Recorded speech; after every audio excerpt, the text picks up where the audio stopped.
sebelum kita mulai, kita akan bersama-sama untuk tebak pujian, oke? Berpacu dengan pujian gitu. Jadi nanti saya bersama C. Ellen akan memberikan satu ini ya. Kita kasih contoh dulu. Oke, Kita kasih satu nada gitu. Kasih contoh. Setelah itu kita akan lemparkan ke peserta ya, gitu ya. Iya. Dan para peserta boleh tebak kira-kira ini lagunya lirik apa, gitu ya. Nah, gini Li. Gimana? Bukan mengucapkan lirik ya. Ya. Jadi bukan ngomong. Jadi tidak mengucapkan tapi menyanyikan lirik. Oke, jadi menyanyikan liriknya. Menyanyikan liriknya. Oke deh. Oke. Nah, kalau yang bisa langsung angkat tangan kayaknya ya. Ya. Angkat Nanti tangan yang ya. bisa angkat tangan. Terus si Kita segera- acara akan datang untuk memberikan mic dan menyanyikan liriknya bagaimana Iya, gitu ya. betul. Oke. Tentunya ada hadiahnya ya. Wah, ada dong. Oke deh. Ada dong. Oke. Ada dong. Gimana kalau kita coba dulu tes? Tes ya, Ya, tes ya. oke. Nah, kebetulan Kak Lili Gimana? kan guru sekolah minggu kan. Saya nggak bisa nyanyi tapi. Oke, kita tes ya, kita Ya, coba oke. ya. Caranya begini. Ini hadiahnya menarik loh teman-teman, menarik loh. Sungguhan menarik. Saya sempat mengintip tapi tidak tahu apa sih. Oke, caranya begini. Kak Ronald yang ganteng luar biasa, baik hati tidak sombong, selalu mengiringi kita. Kita kasih contoh dulu Kak Ronald. Di Siap-siap ya. Lagu pertama, Kak Ronald akan memainkan intro lagunya. Lagunya itu lagunya apa kira-kira kita sudah mulai nebak ya. Nah kemudian Kak Ronald berhenti di bagian itu. Nanti teman-teman yang akan mengisi nih, yang akan langsung menyanyikan selanjutnya ini apa gitu ya. Kayak gitu ya. Kita kasih contoh ya Li. Oke, Kasih contoh. berpacu dengan Dalam pujian.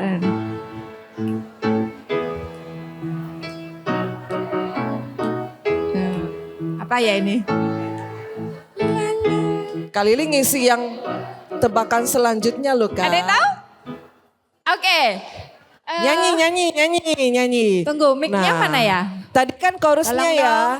Nah, nanti yang ditanya ini selanjutnya ini apa? Di firstnya. Nah, boleh nyanyi. Ini contoh. Haleluya. Itu yang dimainkan. Ya Tuhan Nah, berhenti. Maha Kuasa. Nah, Haleluya. selanjutnya ini apa? Selanjutnya, Corona berhenti. Nah, selanjutnya ini apa? Yang itu yang Tuhan dinyanyikan. Maha Kuasa. Awalnya gimana? Awalnya. Kong badannya Nah, besar. itu yang ditebak itu ya.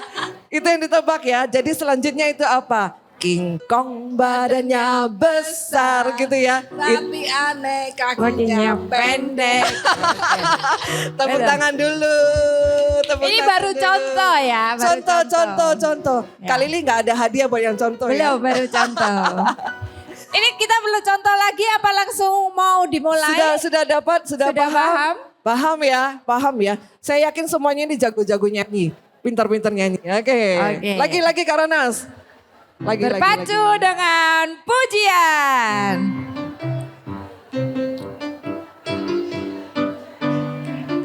Nah, itu. Luar biasa. Nyanyi, Ibu nyanyi. Hari ini harinya Tepuk tangan Tuhan, dong. harinya Tuhan. Mari kita Bersukaria lagi. Hari ini harinya Tuhan. Hari ini harinya Tuhan. Hari ini harinya Tuhan.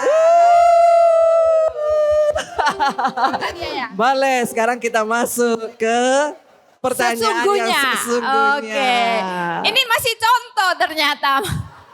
Ini coba, tapi Tante luar biasa. Sekali lagi berikan tepuk tangan dong. Semangat sekali. Nah, ini pertanyaannya yang sebenarnya. Sebenarnya ya Yang sekarang sebenarnya. dapat hadiah. Ada berapa kuis ini? Ada berapa lagu pujian yang akan disampaikan? Hadiahnya ada berapa Kak?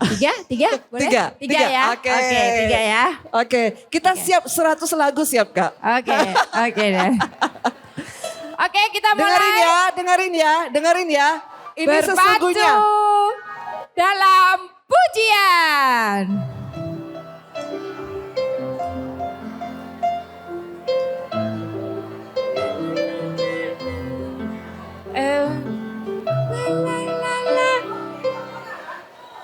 Nyanyi, Cece nyanyi. Tidak boleh mengucapkan kata-kata. Oke, nyanyi ya. Nyanyi chorusnya ya. Aku Hari ini semuanya berkasih. asik. Aku hidup hari ini Yang bisa ikutan nyanyi boleh. semua kemurahan-Mu.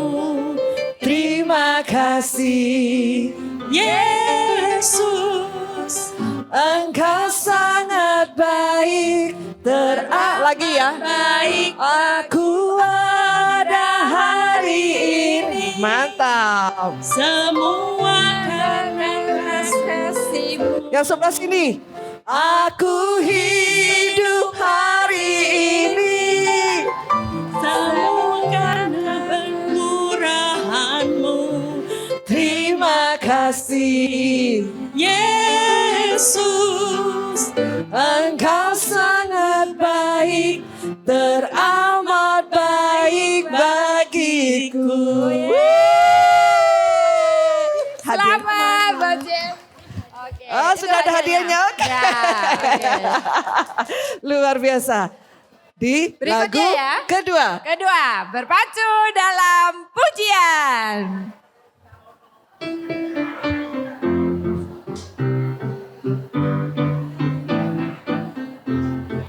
Ayo.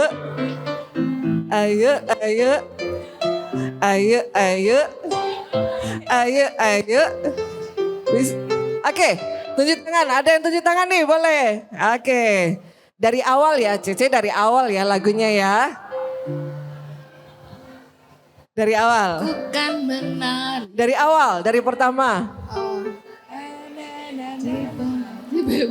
Kita hitung nih, Hitung. Cece dari awal. Kita hitung ya, Li. 1. Bukan benar. Dari awal.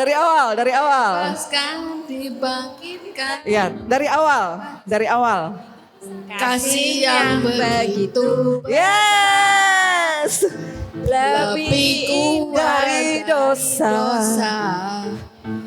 Kasih yang menemukanku, selamatkan dan pulihkanku.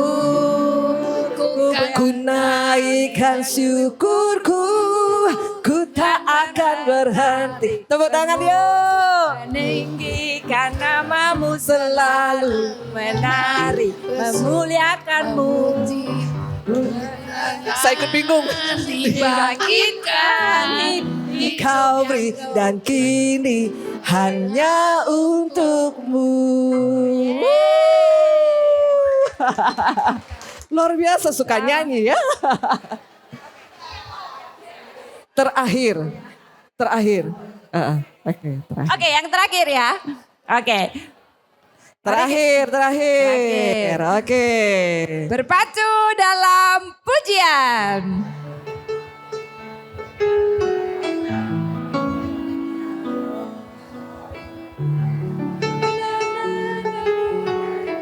Siap-siap.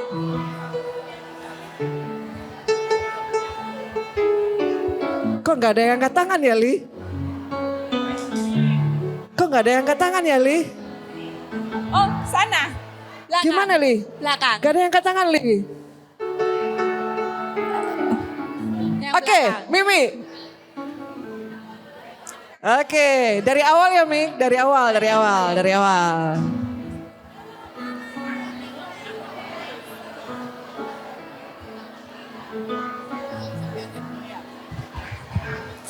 I love you, Lord. Woo! Keren. For your mercy never fails me. All my days I've been held in your hand. Ya. From the moment that I wake up until I lay my head, I will sing of the goodness of God. Sama-sama yo. All my life. And all my life You have been faithful. Yes. and All my life you have been so good. That I am able, I will sing of the goodness of God. Kita mau dengar suara teman-teman. All my life you have been faithful. Come on. And all my life you have been so good. And every breath I am able, I will sing Of the goodness of God. Wih, terima kasih Lili. Thank Hadiahnya you. jangan lupa hadiahnya. Hadiahnya? Oke. Oke, Oke. terima Oke. kasih Lili. Thank you, Jelen. Baiklah, tadi pujiannya sudah. Sekarang kita mau masuk bersama dengan Pebble & Co. Seteguk Firman, Seteguk Kopi. Ngomong-ngomong, dalam mencapai suatu tujuan, seringkali kita itu ingin mencapai satu tujuan. Dan banyak manusia berpikir bahwa aku harus memiliki tujuan. Tapi yang harus kita tahu, dalam mencapai satu tujuan, kita perlu yang namanya effort. Satu usaha atau upaya untuk mencapai dan menyelesaikan apa yang ingin kita capai. Dan untuk mencapai satu tujuan itu, kita perlu adanya mindset. Kalau mindset kita benar, maka landasan akar pemikiran kita akan benar. Dalam dunia modern ini, ada orang yang sudah tahu dan menemukan tujuan hidupnya. Melalui mindset, melalui media, mereka akan mengerti bagaimana standar mereka harus hidup.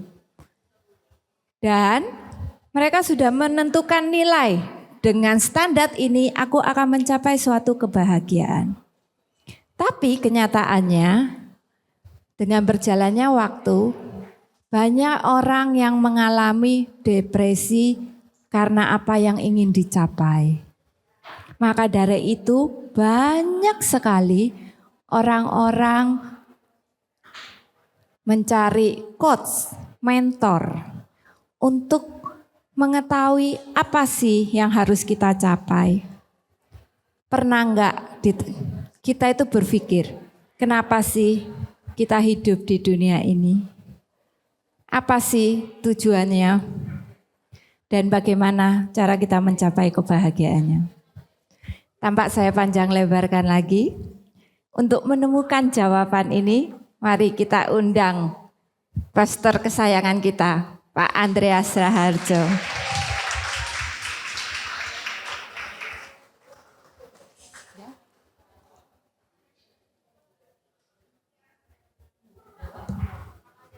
Oke. Selamat pagi Koan. Pagi. Ya. Hari ini kita akan bahas tentang effort. Bagaimana kita mencapai suatu effort. Dan dalam waktu 1 bulan ini ada berita tentang orang bunuh diri mengakhiri hidupnya. Dan 5 diantaranya ini adalah mahasiswa. Karena mungkin mereka masih meraba-raba tujuan hidupnya atau mereka tidak menemukan arti tujuan hidupnya. Saya kurang tahu nih. Tapi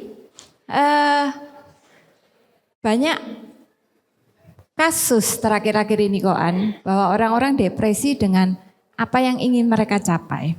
Nah sekarang gimana ya caranya kita itu menentukan tujuan hidup kita. Supaya mindset kita ini benar.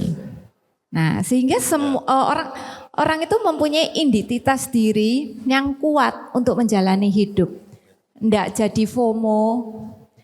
Kalau nggak ikut biasanya orang jadi minder. Akhirnya mengasihani diri sendiri. Nah sekarang apa ya yang harus kita lakukan? Saya mau jujur kepada semua ibu-ibu di sini, saudara. Ada kadang-kadang itu saya merasa itu lebih tegang daripada khotbah di jemaat yang di sana. Kadang-kadang loh ya, jadi rasanya saya merasa domba di tengah serigala. Salah, enggak gitu. Enggak. Karena pertanyaan kebalik ya. Ya, tapi I really appreciate. Saya sangat menghargai kehadiran ibu-ibu semua di sini, para wanita semuanya dalam pertemuan ini. Santai tapi serius, itu yang luar biasa ya. Jadi kita serius karena itu terkait dengan kehidupan kita pribadi ya. Kita bahas firman Tuhan dan lain sebagainya. Ya, langsung saja saudara, yang tadi ditanyakan tentang identitas diri. Ya. Kenapa banyak orang yang anak-anak muda yang mengakhiri hidupnya. Tesis saya di master degree di teologi yaitu stress and depression in the young age, in the young people. Nah, salah satu ini penting ya, gitu. Salah satu pengakibatnya itu penyebabnya itu adalah anak-anak kita itu terlalu banyak bermain di dunia maya.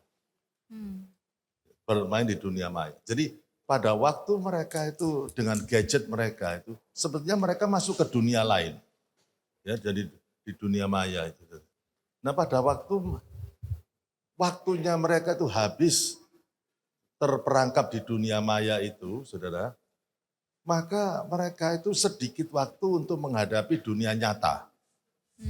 Sehingga pada waktu ada pressure di dunia nyata, mereka tidak siap.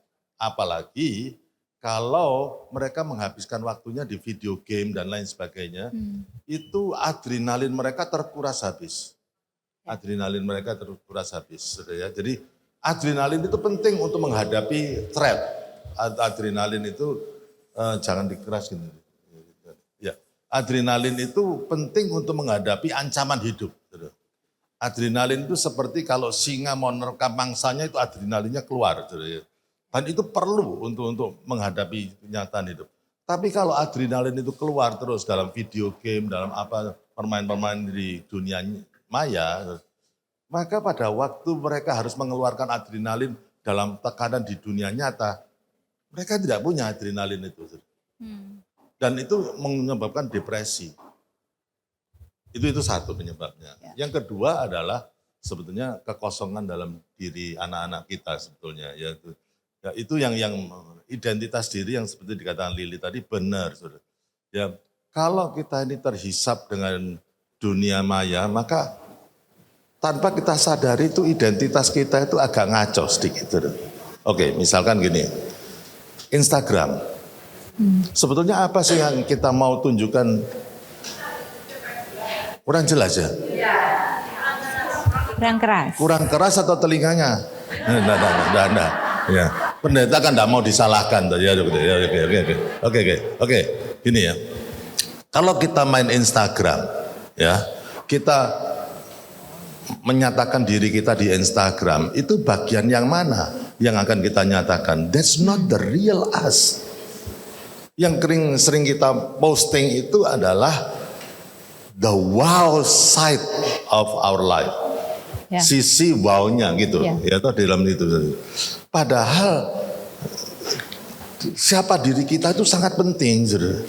Nah pada waktu kita menonjolkan sisi wow-nya, tapi bukankah di dalam diri kita juga banyak kelemahan gitu. Tapi kalau terlalu wow, dan kemudian kita ingin orang lain menilai kita sebagai wow, sedikit aja gangguan di situ, misalkan orang tidak menyentil sedikit tentang siapa diri kita, nggak setuju, itu kemarahannya bisa luar biasa. Kenapa?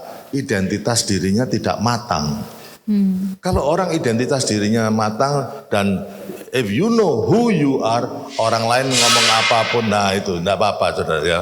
Ya pendeta ngomong apa, ya apa yang terjadi pun dunia bola balik, ya jungkir balik semuanya. I am what I am.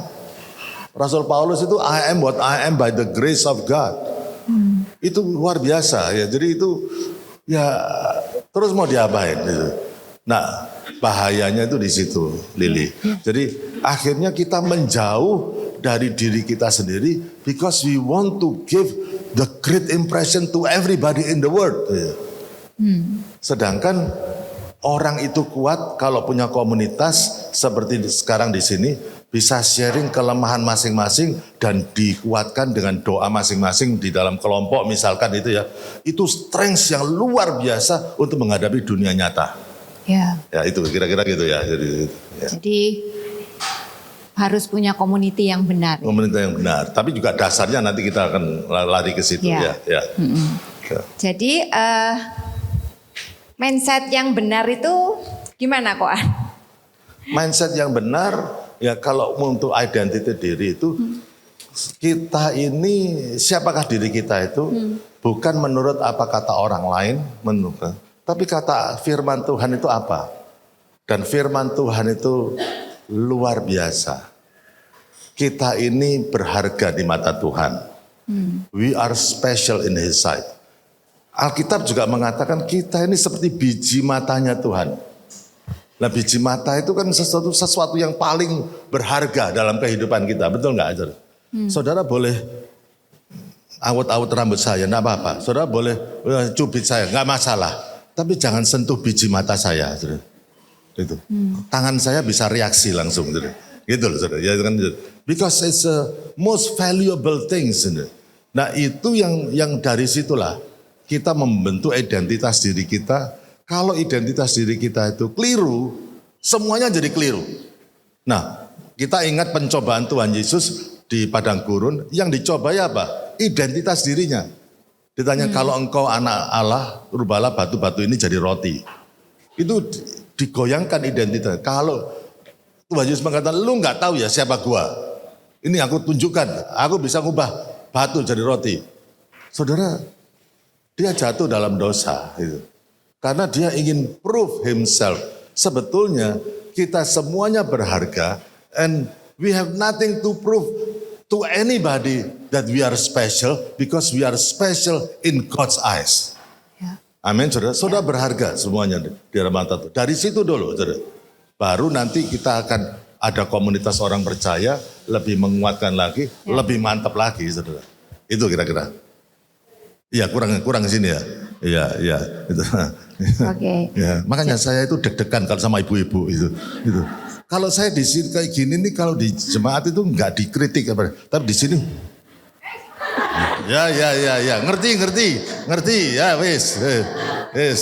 Ya wis. Ya. Ya li ya. Ya. Jadi dengan identitas diri yang benar, kita mermacu pada firman, sehingga kita itu mengerti kehendak Tuhan, gitu ya kok Anda? Betul. Dan satu lagi ya, kalau dalam sesi konseling saya itu, most of the problem yang saudara hadapi itu adalah faktor luar yang ingin menghancurkan identitas dirimu. Itu, saudara. Dan itu yang kalau saudara bisa hidup dengan identitas diri yang benar, saudara, mantap di situ, saudara sulit digoyahkan. Ya. Oke ya, saudara. Tidak semuanya suami-suami mungkin memiliki kata-kata yang indah untuk membangun identitas diri kita. Tidak semua orang tua memiliki kata-kata yang tepat untuk membangun identitas diri anak. Makanya orang tua sebagai ibu atau mama, bangunlah identitas anakmu itu melalui kata-kata yang tepat. Itu penting, saudara.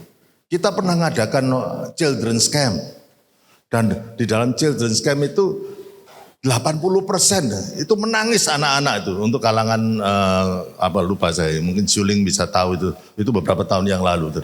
Nangis setelah diselidiki nangis, kenapa? Karena apa?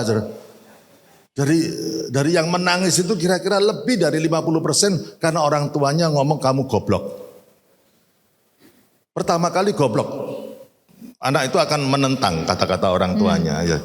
Tapi 2 kali, 3 kali mereka ambrol, pertahanannya ambrol. Dan mereka meyakini bahwa diri mereka goblok. Saudara, kayak gitu tuh tanpa kita sadari kita itu menghancurkan identitas diri anak kita sendiri. Saudara, kita nyalakan si lingkungan, tapi dengan kata-kata kita, we don't build a sound foundation for the self-image through our words gitu loh, itu. Ya itu bahaya. Dan juga setiap diri kita tidak lepas daripada semuanya itu. Jadi, oh, kamu istri kurang sensitif, nggak tahu kebutuhan suami, macam-macam dan semuanya. Itu ada forces ya yang selalu menyudutkan kita. Ya kita terima kelemahan kita, betul nggak? Semua punya kelemahan. Gitu. Tetapi kalau ada saudara mendengar sesuatu yang menyinggung, merendahkan, menghancurkan identitasmu, you have to protect yourself. Karena tidak ada lagi yang bisa protek saudara, kecuali saudara bersama-sama dengan Tuhan. Ngerti ya saudara ya? Kalau itu ambrol semuanya, ya ambrollah kehidupan kita. Itu hal yang sangat penting. Ya. Oke, ya. Oke. Gini koan. Seringkali itu di firman Tuhan itu selalu bicara tentang kehendak Tuhan. Sampai di Efesus itu ditulis. Efesus 5 ayat 17 di buku kita ada. Sebab itu janganlah kamu bodoh, tapi usahakanlah supaya kamu tuh mengerti kehendak Tuhan. Berarti ketika kita itu hidup di luar kehendak Allah, adalah sebuah kebodohan. Kenapa sih kita itu harus mengikuti kehendak Allah? Apakah kalau kita di luar kehendak Allah, hidup kita itu tidak bahagia? Ya. Tujuan hidup kita itu bukan melulu kebahagiaan. Tujuannya. Apalagi tujuan hidup kita itu bukan melulu kebahagiaan di dunia ini saja. Ya. Kenapa kehendak Tuhan itu penting? Karena kehendak Tuhan itu, ya aku langsung ingat gini loh ya. Jadi aku tak cuman gini. Kalau gini lagi, kita gini aja nih. Ya, kehendak Tuhan itu bukan menyangkut hidup kita yang sekarang, tapi kehendak Tuhan itu menyangkut kehidupan kita itu sampai kekekalan. Setelah kita mati itu, jadi itu, ya. Jadi kita bisa jadi orang jahat di sini dan menikmati semua kenikmatan dunia, bisa, saudara. Tapi saudara habis setelah kematian, saudara tahu alamatnya harus di mana. Itu, saudara ya, itu, ya. Kita nggak usah ngomong kehendak Tuhan dan kita. Bagaimana perasaan saudara kalau anak saudara punya kehendak sendiri dan tidak mau nurut sama kehendaknya mama-mama, ibu-ibu? Bagaimana perasaan saudara? Because you know what is the best for your children. Betul nggak, saudara? Yeah. Tapi anak-anak punya kehendaknya sendiri dan ngawur. Nah justru itulah, saudara. Akhirnya anak-anak kita banyak melenceng karena apa? Tidak submit kepada nasihat mamanya, ibunya, orang tuanya, kayak gitu. Jadi apalagi kehendak Tuhan. Ya, itu. Jadi kalau kita tahu apa yang terbaik untuk teman kita, untuk suami kita, untuk istri kita, untuk anak-anak kita. Dan pada waktu orang itu tidak mau nurut, kita juga sedih. Anak kita itu akan sebetulnya mengalami hal yang tidak enak dulu, baru mungkin sadar, nah itu namanya kebodohan. Sebetulnya kita nggak perlu mengalami yang tidak enak dulu, baru kita sadar. Kita belajar dari orang lain sudah tahu. Nah, orang tua kita membimbing, Tuhan itu juga membimbing kita seperti itu, saudara. Nah, hal yang kedua, mengerti kehendak Tuhan itu bukan super sulit, bukan super sulit. Itu bukanlah ya seakan-akan di luar jangkauan kita. Alkitab mengatakan domba-dombaku mendengar suaraku, suara gembalanya. Seperti anak mendengarkan suara orang tua dan lain sebagainya. Itu bukanlah sesuatu yang sulit. Itu kira-kira gitu dulu ya. Ya. Kalau kita ngomong tentang kehendak Tuhan, Koan. Kehendak Tuhan, sering kita bilang kita harus mengikuti kehendak Tuhan. Kalau Tuhan itu tahu yang terbaik untuk umatnya. Ya. Terus dan hidup kita itu kan sudah kayak ditetapkan dari semula sama Iya. Tuhan gitu. Jika hidup kita itu di luar kehendak Tuhan, yang ada itu kan kayak kebahagiaan semu selama ini. Kelihatannya bahagia, kelihatannya baik-baik saja. Ternyata itu hidupnya itu ada suatu kehampaan gitu. Seakan-akan itu secara halus Tuhan itu ingin sampaikan ke semua umatnya. Seakan-akan itu kita itu tidak memiliki kehendak bebas. Pilihannya hanya satu, melakukan kehendaknya. Gimana menurut Koan tentang statement ini? Hal yang penting kita percayai yaitu Tuhan tidak menciptakan kita robot, menjadi robot. Robot itu diprogram, ini lagi ya. Robot itu diprogram untuk memenuhi kehendak pemrogramnya. Ya kan, saudara? Tapi bukanlah Tuhan demikian. Manusia diciptakan untuk memiliki kehendak bebas. Tapi itu diciptakan begitu karena sayangnya. Coba misalkan saudara ya, sekarang ini ya saudara bisa dapat pacar robot loh saudara. Di dunia AI, Artificial Intelligence itu, saudara bisa menciptakan pacar untuk diri saudara sendiri. Rambutnya begini, modelnya begini, intelijennya gini, ngomongnya begini dan lain sebagainya. Sampai terjadi satu figur visual itu tentang siapa pacar saudara. Dan dalam robotik, perkembangan robotiknya, apa yang diciptakan di komputer itu, artificial intelligence, dimasukkan ke pikirannya di robotik itu, saudara bisa tercetus satu bentuk manusia robot tapi yang bisa dibuat chatting enak gitu. Dan robot itu tidak bisa menyakiti saudara seperti suami saudara. Loh, betul nggak saudara? Ya kan? Itu. Nah, itu yang perlu kita sadari, saudara. Nah, Tuhan tidak ingin menciptakan begitu. Loving relationship tidak bisa mencapai klimaksnya kalau kita menjalin relationship dengan robot. Tidak bisa. Ya. Loving relationship itu akan menjadi sesuatu yang luar biasa kalau kita sudah invest sayang sama orang tersebut dan dia meresponi secara free will, ya kan? Tidak ada dorongan paksaan siapa-siapa ini untuk menyayangi orang yang menyayangi dia. Pada waktu diresponi dengan free will dari orang tersebut, maka relasi itu menjadi sesuatu yang paling indah. Itulah sebabnya Tuhan tidak menganggap kita robot, itu satu. Ya, jadi Tuhan ingin kita itu memilih untuk mencintai Dia. Tuhan itu ingin kita memutuskan supaya kita itu bisa cinta kepada Dia. Nah, pada waktu kita memutuskan untuk mencintai Dia, terjadi relasi yang sangat indah dengan Tuhan yang kita sembah. Itu. Ya. Koan, Lili ini kan juga sekolah minggu. Banyak anak-anak ya, dan ternyata banyak anak-anak bilang gini, apakah firman Tuhan itu real? Dan apakah firman Tuhan itu satu-satunya kebenaran? Ternyata waktu itu Lili berpikir bahwa ini mungkin karena baru anak-anak gitu. Ketika Lili masuk di hati ibu, pertanyaan ini banyak dilontarkan oleh mama-mama. Mereka mempertanyakan kebenaran firman Tuhan. Apakah firman Tuhan itu benar-benar satu pegangan yang benar atau jangan-jangan ada kebenaran di luar sana yang kita tidak tahu. Ya. Gitu. Nah, jadi kita ingin sama-sama dengar ya.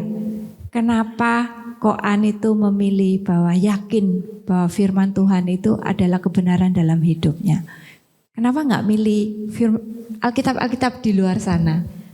Mengapa sampai memilih bahwa ya ini adalah kebenaran yang aku ikuti dan ini adalah benar? Ya.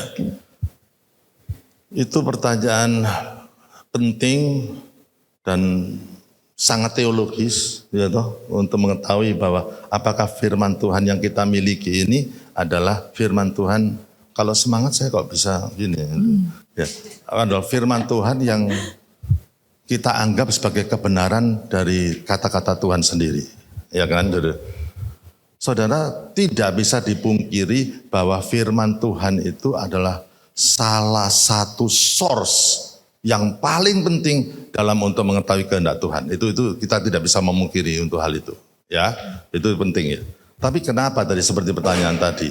Nah, buku atau Alkitab atau buku yang lain itu ada banyak macam ujian yang menentukan buku ini menjadi bisa dijadikan sebagai akhirnya keyakinan iman Kristen itu bisa, saudara.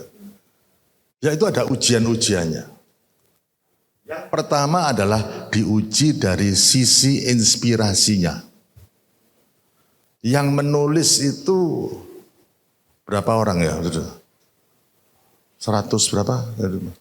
Buku ini ada 66 kitab ya.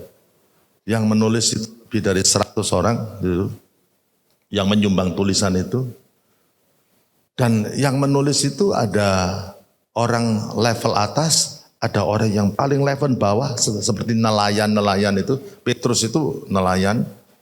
Tapi apa yang disampaikan itu berkesinambungan dari satu buku ke buku yang lain. Tidak masuk akal, saudara. Itu, saudara. Jadi ditulis dalam kurun waktu 1.500 tahun. Ya. Tetapi dari perjanjian lama sampai perjanjian baru itu ada satu benang merah yang bisa, padahal yang nulis itu kalau saudara tahu nabi itu nabi macam-macam. Nabi Yesaya itu nabi ningrat. Nabi bangsawan itu Yesaya. Dia asalnya memang kerajaan-kerajaan. Tapi ada nabi padang gurun kayak Elia itu sudah keluyuran di padang gurun, Nabi Yohanes Pembaptis dan lain sebagainya itu berbagai macam dengan kemampuan pemikiran, latar belakang sosial, ekonomi, pendidikan, kultur yang berbeda-beda. Tapi mereka itu bisa nulis satu tema yang sama dari Alkitab, Kejadian sampai Wahyu tersebut, satu untaian. Itu dari tes inspirasinya. Iya. Ya toh? Dari tes endurance-nya misalkan. Endurance itu Alkitab itu ada dari dulu, buku yang paling banyak dicetak, buku yang paling tidak disenangi orang, buku yang paling banyak dibakar, dimusuhi, tapi tidak habis-habis. Ini menjadi sesuatu buku yang ajaib, the book itself gitu loh saudara.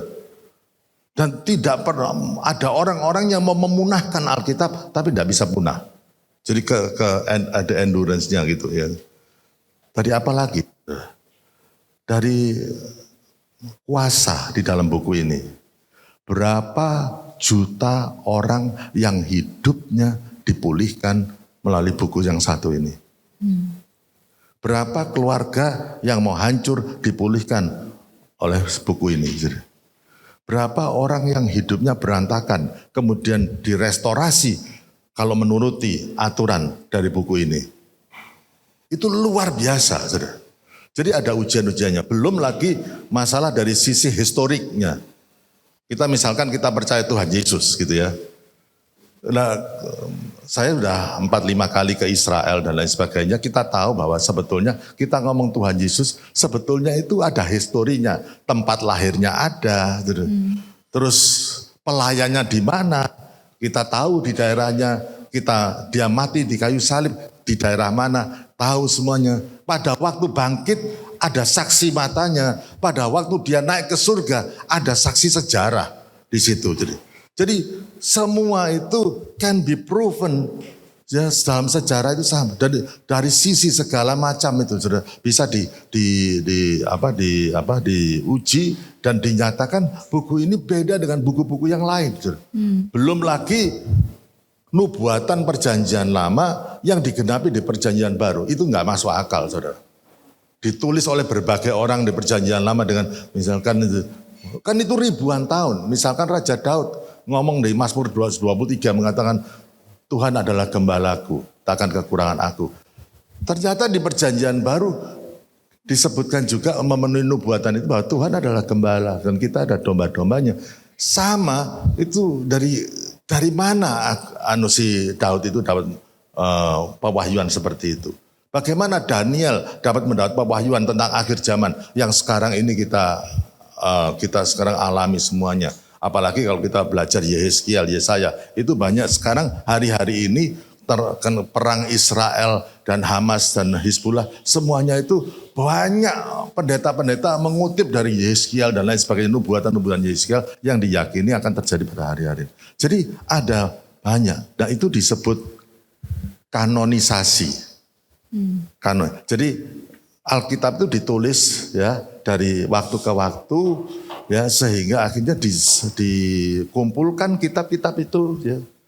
Terus kemudian akhirnya diyakini bahwa ini tulisan bukan tulisan biasa, tulisan dari Tuhan sendiri.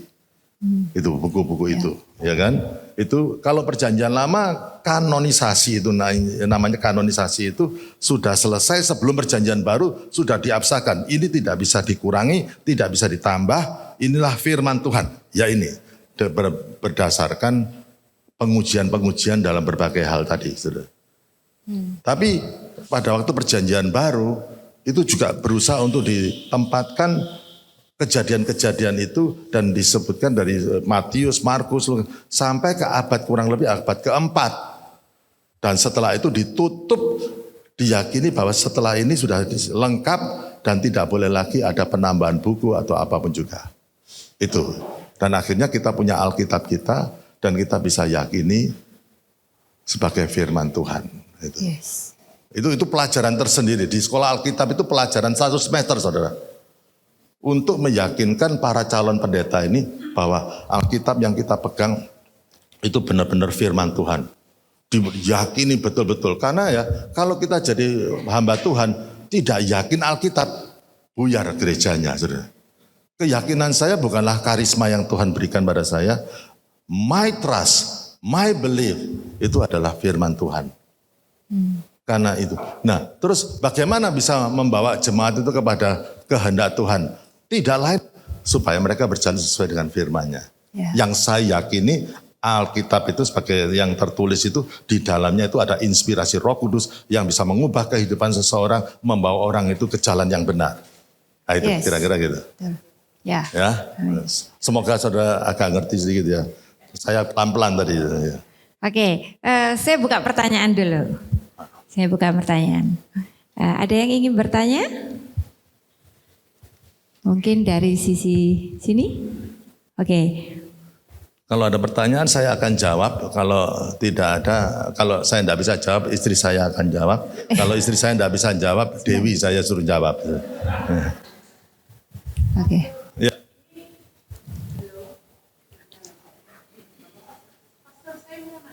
Ya.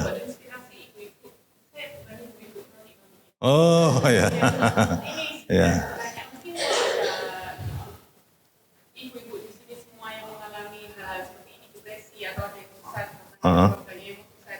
Kira-kira ayat apa aja yang menguatkan bagi pastor kan banyak ya, mungkin ada ayat-ayat tertentu yang bisa menguatkan kita setiap hari. Mungkin misalnya asa atau asa apa ayat apa yang mungkin bisa menguatkan nanti kita ingat gitu, remember. Thank you. Orang depresi itu banyak penyebabnya. Ya, orang depresi itu banyak penyebabnya. Kurang mendapat perhatian orang tua bisa menciptakan depresi yang cukup berat dalam diri anak. Ya kan, jadi orang tuanya sibuk. Saya adalah korban salah satu orang tua yang sibuk. Ini mama saya itu ini di sini. Sungguh mama saya di sini. Kalau praktek ya dari pagi bahkan sampai malam saya tungguin dia pulang sampai saya tertidur baru pulang dari prakteknya. Tapi mereka pun menanamkan kehidupan iman Kristen yang baik kepada anak-anaknya. Itu ya. Jadi itu kurangnya perhatian pada anak. Banyaklah itu. Dan misalkan anak-anak misalkan menghadapi masa-masa yang sulit dan banyak pertanyaan dan tidak ada orang tua di situ. Itu juga membuat anak itu bisa lonely dan gak karu-karuan, ya kan? Makanya sekarang banyak anak-anak yang tanya Mbah Google dibandingkan tanya mama papanya. Mereka dapat informasi. Nah kalau itu ketergantungan itu dari Google, maka Google itu bisa memberikan segala informasi dan anak itu percaya. Nah itu repotnya gitu. Ya kan, jadi itu. Nah kalau ditanya ayat yang ada banyak sekali. Jadi mau dari mana dulu ya. Tapi gini ya, banyak yang bisa kita stres, tapi menurut saya stres ya misalkan kita nggak naik gaji, stres. Kita putus pacar, stres. Ya toh, jadi ada yang pernah putus pacar? Ada yang di sini suka memutuskan pacar? Nah itu yang saya baptis nanti 7 menit di situ.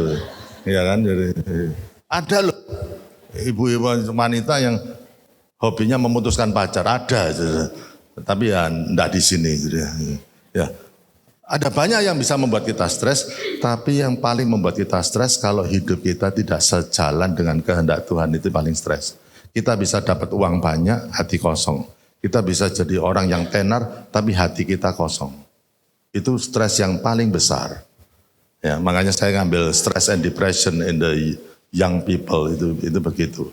Dan untuk itu kita perlu pertama kali bukan dikasih firman-firman itu. Perlu orang untuk curhat.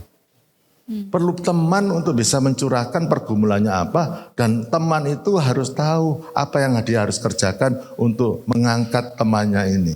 Nah mengangkat temannya ini melalui firman-firmannya. Ya. Kalau teman kita itu sangat kesepian, ya mungkin cuman kita, loh kamu kok kesepian ngapain? Wong Tuhan Yesus itu namanya Immanuel, Allah beserta kita. Kamu percaya enggak bahwa Tuhan itu menyertai kita senantiasa dalam kehidupan kita? Tahu enggak bahwa Tuhan itu, walaupun kamu tidak merasa Tuhan itu dekat dengan kamu, tapi Tuhan itu lebih dekat daripada apa yang pernah kamu bayangkan. Itu aja bisa mengangkat, oh iya ya. Kita mengalami kesadaran itu dan akhirnya kita bisa mengalami kekuatan daripada Tuhan. Ya. Elia, nabi hebat. Bisa stres karena ancaman Isabel, karena mau dibunuh ratunya Isabel itu. Ya. Dia lari dari panggilannya ke padang gurun. Gitu. Terus bagaimana Tuhan memulihkan? Didatangi sama Tuhan. Dimakasih apa? Makan dan minum. Dibanguni Elia. Makan Elia, karena perjalananmu masih jauh. Makan, tidur lagi. Kelemahan fisiknya itu yang luar biasa itu. Membuat jiwanya itu jadi rapuh. Makanya hati-hati dengan fatigueness, kelelahan yang keterlaluan. Didatangi lagi, dikasih makan lagi. Ini. Sampai ada physical strength yang kuat dan akhirnya Tuhan bilang, kamu pergi urapi Elisa jadi penggantimu. Akhirnya dia kekuatan timbul kembali setelah itu. Makanya kalau ada yang stres, tolong ditraktir ya. Nah, jangan itu bisa fisik kita dan kita itu ya selain makanan, kekuatan makanan itu juga kita tahu yang traktir itu sayang sama kita. Nah itu juga bisa menjadi satu kekuatan ya kan saudara ya. Jadi kalau saudara ada yang stres di sini setelah pertemuan ini boleh saling traktir di mana saja gitu. Gitu. Happy gitu. Ya, itu banyak cara Caroline ya. Ya banyak cara itu. Tapi we need somebody to talk to. Itu sudah pasti. Kita ini membutuhkan orang yang dimana kita bisa curhat sama-sama. Dan itulah komunitas orang percaya. Yes. Dari situ dulu ya. Oke, jawab ya. Berikutnya ada yang ingin menanyakan? Mana dulu? Itu sana. Oh sini. Di sana, Susan, di situ ada satu lagi ya. Di sana, ya. Oh iya, oke. Saya mau menanyakan bagaimana membedakan suara Roh Kudus dengan suara hati. Ya. Suara Roh Kudus dan suara hati. Roh Kudus bisa berbisik melalui hati kita. Itulah sebabnya gini ya. Ya itu bisa kecampur pada awalnya itu. Tetapi kenapa sih kita harus membaca firman Tuhan? Membaca firman Tuhan itu membuat nurani kita diperbarui terus-menerus. Nurani itu. nurani pada waktu diperbarui itu membuat satu value tertentu dalam hidup kita. Menciptakan satu value kebenaran dalam kehidupan kita. Semua kita orang berdosa, ya saudara. Sehingga misalkan gini, ada orang, loh Pak Andreas, kalau sudah kita tidak cinta lagi sama istri kita, cerai aja dong. Kan kita tujuannya hidup bahagia. Kalau sudah tidak senang lagi, tidak cinta lagi, untuk apa pernikahan itu dipertahankan? Nah itu suara hatinya mau cerai tetapi suara hati yang keliru. Ya kan? Tetapi firman Tuhan itu mempoles kita, nurani kita sehingga nurani kita bertambah bersih. Sehingga pada waktu ada kebersihan dalam nurani kita, maka kita lebih bisa membandingkan suara hati kita sendiri, keinginan kita sendiri atau suara dari Roh Kudus. Kalau suara dari Roh Kudus atau suara Tuhan membuat hati itu penuh damai sejahtera. Nah damai itu tidak bisa diungkapkan oleh kata-kata, tapi ada feel peace about it. Ya kan, jadi itu suara hati kita aja. Jadi dibandingkan suara Roh Kudus. Bagi orang yang hati nuraninya sudah dibersihkan dan akhirnya dia bisa hidup misalkan dalam kerendahan hati, ya toh. Dia lebih cepat mendeteksi dalam percakapan kalau orang ini ada kesombongan. Ngerti nggak? Jadi itu pada waktu we live in humility, it's easy for us to discern the pride.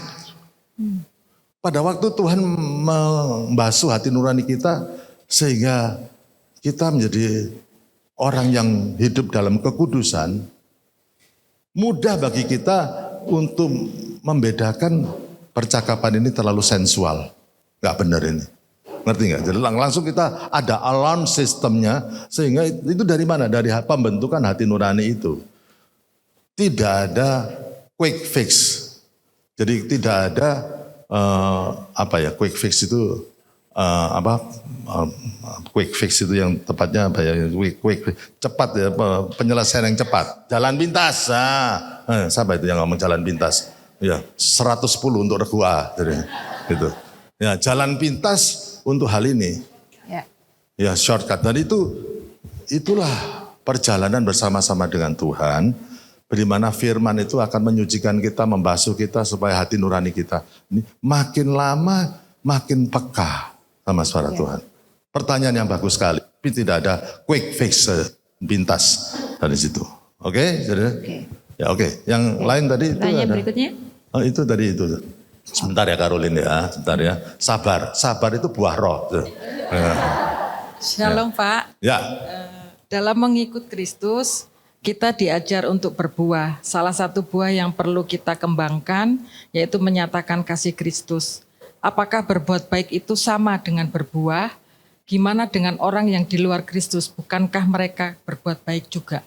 Ya, berbuat baik ya belum tentu istilah berbuah dalam kekristenan.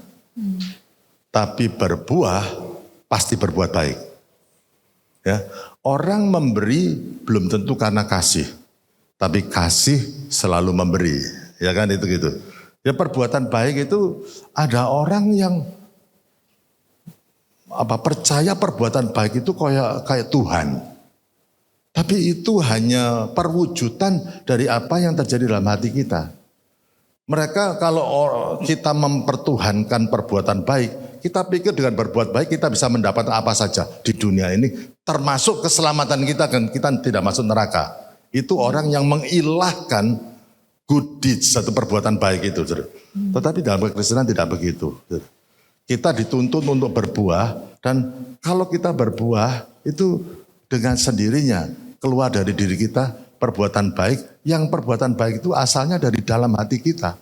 Bukan karena kita berbuat baik karena ada maksud tersembunyi itu. Ya itu bedanya di situ, Bu. Ya berbuah itu perubahan hidup. Berbuah itu apa? Saya hari-hari ini khotbah tentang berbuah. Berbuah itu dewasa rohani. Berbuah itu bisa menghadirkan sifat-sifat Kristus. di dalam dunia ini. Berbuah itu adalah pada intinya dapat memampukan menghadirkan kehidupan Kristus di tengah dunia ini. Itu berbuah. Orang berbuat baik belum tentu bisa menghadirkan Kristus di dunia ini, ya.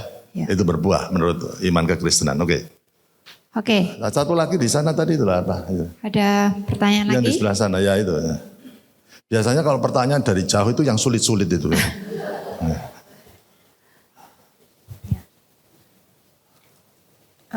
Saya mau bertanya, Tuhan itu pernah menyesali keputusannya ketika menghukum manusia dengan air bah. Apakah Tuhan bisa salah dalam menentukan sesuatu? Bisa saja Tuhan salah menentukan tujuan hidupku? Sekian. Ya. Gini, ini mungkin jawabannya ada sedikit teologisnya ya, Jadi kehendak Tuhan itu kekal dari kekal sampai kekal. Dia punya rencana yang indah.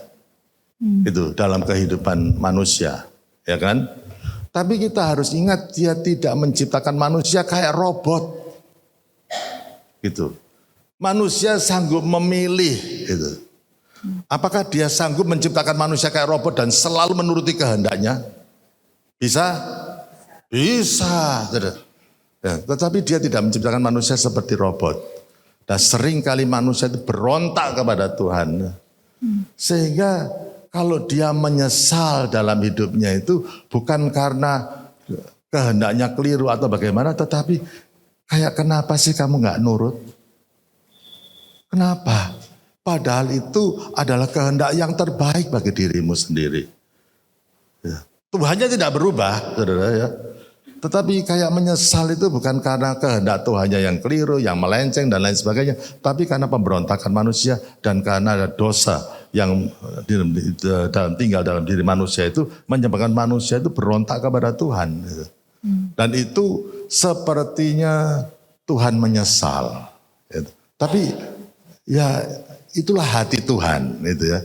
Ya sebetulnya Tuhan ingin supaya manusia itu tahu yang terbaik dalam hidupnya. Itu kira-kira begitu, secara sederhananya gitu, ya. Oke. Ya. Menjawab pertanyaan sudah? Oke, ya oke. Ada lagi? Oh, Caroline lagi. Oke. Ya, Caroline. Tadi saya disinggung. Hah? Kalau yang pertanyaannya gampang. Sekarang Enggak. saya kasih yang susah ya. Aku enggak ngomong yang dekat gampang loh ya. Kita dekat Biasanya yang soalnya. jauh sulit-sulit itu. Yang deket tambah sulit. Terlalu berperasaan ya. Ya, itu aku enggak nyinggung kamu loh. Ini jangan mudah tersinggung gitu toh. Terus. Ya kan? Saya mudah GR soalnya. Oh mudah GR, enggak boleh. Ya, toh. Yang tambah deket itu tambah sulit. Apalagi deket sama mama saya, tambah sulit. Ya, sangel. Ya toh. Oke, serius. Serius, loh ya aku serius ini. Ya. Oke. Pertanyaan pertama. Catatan. Catatan. Saya aku nek lupa ya oke, Caroline ya. Mengapa banyak orang yang beriman tetap merasa terjebak dalam depresi meskipun mereka berdoa dan mencari dukungan spiritual? Apakah ada kemungkinan bahwa iman itu sendiri tidak selalu cukup untuk mengatasi masalah mental? Ya. Yang terakhir, bagaimana kita bisa memahami dan mengatasi perasaan putus asa dan kebingungan spiritual yang dialami oleh orang-orang yang berjuang dengan depresi, terutama ketika mereka merasa ditinggalkan oleh Tuhan. Thank you. Oke. Semoga pertanyaannya susah ya. Iya. Susah sekali kamu ya. Kamu adalah orang yang diurapi Tuhan untuk menyusahkan pendeta. Ya, wis. Nah, memang pertanyaannya susah ya toh. Oke, kenapa orang beriman tapi masih bisa depresi? Sekarang satu-satu. Beriman itu kan percaya. Ya toh? Ya. Saya percaya kepada Tuhan. Saya percaya kepada mama saya. Ya, saya percaya kepada mama saya. Dia adalah orang yang super baik. Tapi pada waktu saya percaya, kalau dinasihati mama saya, belum tentu saya nurut. Saya percaya sama dia. He is a very good mother. Ya toh? Tapi I have a private life. Oke. Kalau mama saya ngomongin saya itu, ya. Kalau saya nggak senang hati, I close the door. Ya kan, saudara? Dia itu loh puluhan tahun ngomongi, ayo perhatikan kesehatanmu, perhatikan kesehatanmu. Ya saya sayang sama mama saya, tapi saya enggak senang kalau dia ngomong gitu terus. Ya terus terang. Enggak senang, tapi enggak apa-apa, jangan diterjemahkan, dia enggak dengar kok. Loh ngerti enggak? Oh tak tahu. Ini mantu yang lain nulis gini, bahaya ini. Ya kan jadi. Tapi it is one thing you believe in God. That there's another thing when you open your life so that God can speak to your life. Lah kalau kamu anak kecil luka itu, mamanya apa? Betadin dong, ditaruh sini. Pada waktu mau dikasih beton, nggak mau. Loh gimana saudara? Dia tahu kalau dikasih betadin perih. Dia tidak mau sama sekali. Sembuh tidak lukanya? Tidak sembuh saudara. You have to trust with an openness. Kebukaan itulah ya. Itu yang membuat kita itu seringkali depresi karena apa? Ya Tuhan izinkan percaya sama Tuhan, yes. Tapi membuka hati belum tentu. We all of us usually have a private life. Setiap kita itu punya private life yang tidak mau diganggu oleh siapapun juga. Di jemaat itu gitu, di khotbah asal enggak nyinggung aku, wah api ya khotbah gitu. Tapi nek nyinggung gitu, waduh. Masuk guyone akeh tapi enggak nyenengno pendeta ini jadi gitu saudara. Ya jadi itu kita mau keluar dari depresi itu. Satu, percaya sama Tuhan ya kan? Tapi please open your heart. Open your heart, let God strengthen you from the inside. Biar Tuhan itu menguatkan batinmu. Dan itu kalau engkau terbuka sama Tuhan, kita ngomong Tuhan aku ini lemah, aku ini lonely, aku ini stres loh Tuhan. Tapi aku mau membuka hatiku, please kasih ono kekuatan aku. Kasih kekuatan. Tuhan ya tidak mungkin tidak melakukan apa-apa. Pasti dengan caranya sendiri, pasti dia akan menguatkan kita. Ya. Dan banyak yang semakin menutup, kita ada orang yang teman mendekati, dia tidak mau terima nasihat. Ada pendeta yang mendekati, dia juga tidak mau terima nasihat. Dan dia menutup dirinya, makin dia punya private life yang tidak tersentuh oleh orang lain, maka depresi itu makin semakin besar dan bisa menghancurkan sampai destruktif. Itu bahayanya gitu. Menjawab pertanyaan Ibu Caroline, ya,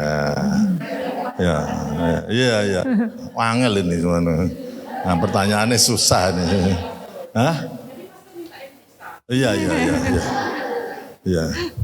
Ya, minggu depan nanti kamu duduknya jauh dari mama saya supaya gampang. Ya. Terus, apalagi? Sudah. Oke, ada pertanyaan lain?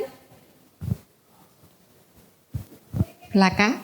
Oh, wah ini belum tahu pertanyaan. Belum tanya Aisyah, ini susah ini. Siapa? Oh ya, silakan. Selamat siang, saya Liantiana. Ini kan kebetulan ada yang di bab 4 itu taatilah. Lebih keras.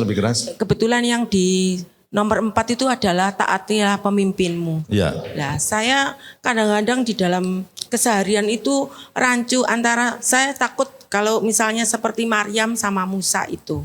Nah, ini ada contoh itu kadang-kadang misalnya kebijakannya dia itu dia anak Tuhan, tapi bukan pemimpin saya langsung. Kebijakannya itu saya lihat kok ini ada orang lain, orang Muslim itu kebijakannya oke. Ini contoh ya, simpel misalnya. Saya join untuk buka catering dengan teman saya yang Muslim gitu. Terus ya namanya orang kadang-kadang misalnya ada tempenya terus lupa gitu. Terus dia bilang, oh nanti saya ganti lebih, misalnya jumlahnya 5 jadi 7 gitu. Jadi ada sesuatu yang juga saya misalnya makan di ASC, ternyata mangkoknya itu rengat, langsung dia nggak mau, saya ganti gitu seperti itu. Jadi saya belajar juga tentang servis ya gitu seperti. Nah tapi saya sendiri menemui tadi itu saya waktu nyetir sempat ngomong gitu, Tuhan saya ini mau curhat, saya itu saya itu nggak suka loh Tuhan sama perlakuannya orang itu sangat sudah pelayanan di mana-mana dan kita tahu semua orang itu. Saya nggak suka loh dengan decision-nya. Terus dari situ waktu saya japri dia ngomong menyalahkan manajernya. Kenapa kok dia nggak maaf saya paling enggak itu gini, meskipun enggak 100 nilai, maaf saya atas nama manajer saya yang minta maaf kan gitu ya, atau gimana, maafkan saya karena saya enggak bisa mendidik manajer saya atau gimana, kan manajernya itu di bawah kekuasaannya dia gitu.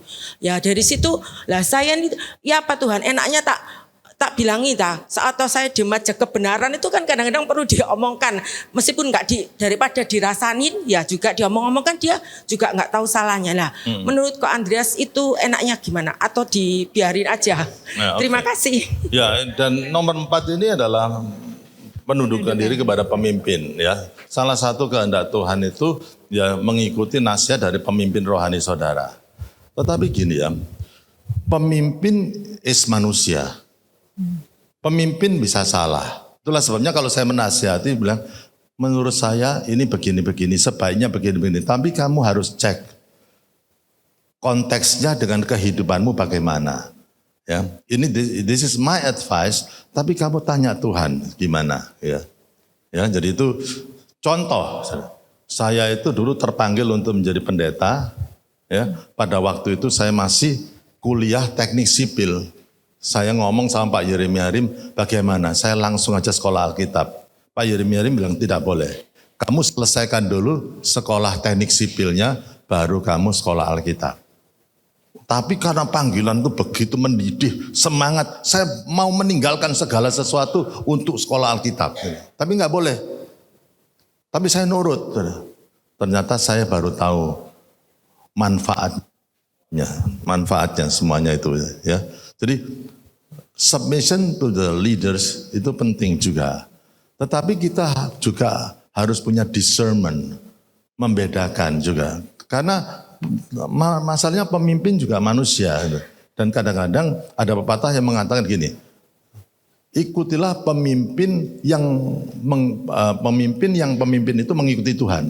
Kalau pemimpinnya tidak mengikuti Tuhan, bagaimana dengan semuanya, itu kan salah ya. Ya, tapi kita punya discernment juga. Pepatah mengatakan all truth is God's truth. Semua kebenaran itu adalah kebenaran dari Tuhan. Ya kan? Tapi kebenaran itu bisa disampaikan oleh orang yang tidak beriman sekalipun. Tuhan bisa pakai orang yang tidak beriman untuk menyuarakan kebenaran. Dan kalau orang yang tidak beriman menyuarakan kebenaran, maka hatimu akan menjadi mengkonfirmasi, this is a good idea. Ya kan, jadi itu. Tapi orang yang kebenar, yang suka melayani pun pada waktu memberikan nasihat, belum tentu nasihatnya itu sesuai. Itu perlu diuji juga. Jadi santai saja. Gitu. Tuhan itu bisa memberikan nasihat kepada kalian itu melalui siapa saja. Siapa saja. Ya. Dan engkau tahu dalam hatimu, oh ini Tuhan memakai dia untuk mengingatkan aku. Oh, gitu loh, ya. Itu kira-kira gitu ya. Ya, good. Oke. Ayo, silakan Bu Neti. Ada beberapa yang pernah tanya sama saya, apakah kita ini bisa kehilangan keselamatan kita? Karena firman Tuhan ada yang berkata bahwa jika kita mendukakan Roh Kudus tidak ada ampun. Jadi tolong Koan bantu saya untuk menjawab orang-orang yang ini. Waduh, ini benar-benar susah ini. Kamu kok tega memberikan pertanyaan yang susah-susah gini? Gitu. Karena pertanyaan ini sampai sekarang itu masih diperdebatkan. Makanya ada dua aliran dalam kekristenan itu, yaitu aliran Armenian ya, yang menganggap bahwa keselamatan kita bisa hilang. Tapi ada yang aliran Calvinis. Gereja-gereja reform itu banyak yang Calvinis, di mana ngomong bahwa keselamatan itu tidak bisa hilang. Itu, saudara. Karena kalau ya ini dua stream yang punya ayat masing-masing. Tetapi antara Calvinis dan Arminian ini ya semua punya background masing-masing. Jadi kenapa kok bisa hilang, saudara? Arminian ya Karena kita hidup dalam dunia yang banyak pencobaan dan akhirnya kita jatuh dalam pencobaan dan kita kehilangan keselamatan. Gitu. Tapi Calvinis mengatakan kalau orang itu sampai jatuh dalam pencobaan dan lain sebagainya menjauh dari Tuhan, artinya pertobatannya itu tidak murni. Kalau orang itu bertobatnya benar-benar bertobat, dia tidak mungkin kehilangan keselamatannya. Tidak mungkin menjauh dari Tuhan. Itu Calvinis. Ya. Tapi Arminian ini mungkin melihatnya pertobatan orang itu, namanya bertobat itu progresi, bertobat terus ya. Dan pada waktu bertobat itu mungkin dia masih kerdil rohaninya. Dan dengan karena pengaruh lingkungan akhirnya keselamatannya bisa hilang. Mana yang benar? Dua-dua benar. Saya pernah tanya hal yang sama kepada dosen saya. Dia seorang bule profesor dari Amerika. Pertanyaan yang sama gitu. Nah sekarang saudara Calvinis atau Arminian, nah gitu kan. Nah beliau menjawab gini, kalau saya dikasih pertanyaan gitu, saya akan jawab, saya adalah Calvinis yang Arminianis. Dalam menghargai karya Kristus di kayu salib dan pertobatan, saya Calvinis. Yesus itu mati di kayu salib, menyelam, tidak bisa hilang. Keselam tidak bisa hilang. Tapi dalam menjaga kekudusan, saya kayak Arminian. Seakan-akan keselamatan akan hilang kalau aku tidak hidup kudus. Ngerti nggak jadi? Ngerti ya? Supaya kita nggak, udah, aku percaya, sekali selamat, tetap selamat semuanya, terus tenang. Gitu. Akhirnya kita kurang menjaga hidup kudus kita. Gitu. Tapi kalau yang sini, wah ini bisa hilang. Harus jaga supaya tidak sampai hilang. Jadi dalam menghargai karya Kristus, aku seorang Calvinis, dan dalam menjaga kekudusanku, aku seorang Arminian, seakan-akan keselamatan bisa hilang. Saya kira itu adalah jawaban yang baik. Ya, oke, ya. Oke. Susah-susah loh pertanyaannya ini, saudara. Saya harus menguras semua pengetahuan saya, saudara. Oke, ada pertanyaan lagi? Ada lagi? Belakang? Oh, oke. Ada? Ya. Terakhir ya ini ya, pertanyaan terakhir. Loh, kamu sudah 3 kali tanya loh ya. Habis ini, ya kalau 3 kali, setelah 3 kali kamu harus nraktir aku loh ya. Ya wis, oke. Loh, saya? Iya. Ya. Okay. Ini temannya anak saya, jadi kalau tidak dijawab nanti anak saya yang papa ini kenapa kok gini ya gitu ya. Okay, enggak, karena Luis anak yang baik, ya, tidak ya, seperti ya, papa. Iya, Caroline. Kenapa ketawanya? Pastor Andreas, apakah Anda kalau orang tanya, enggak boleh gini, Pastor. Loh, aku ngomong sama dia, kok lucu pertanyaannya itu.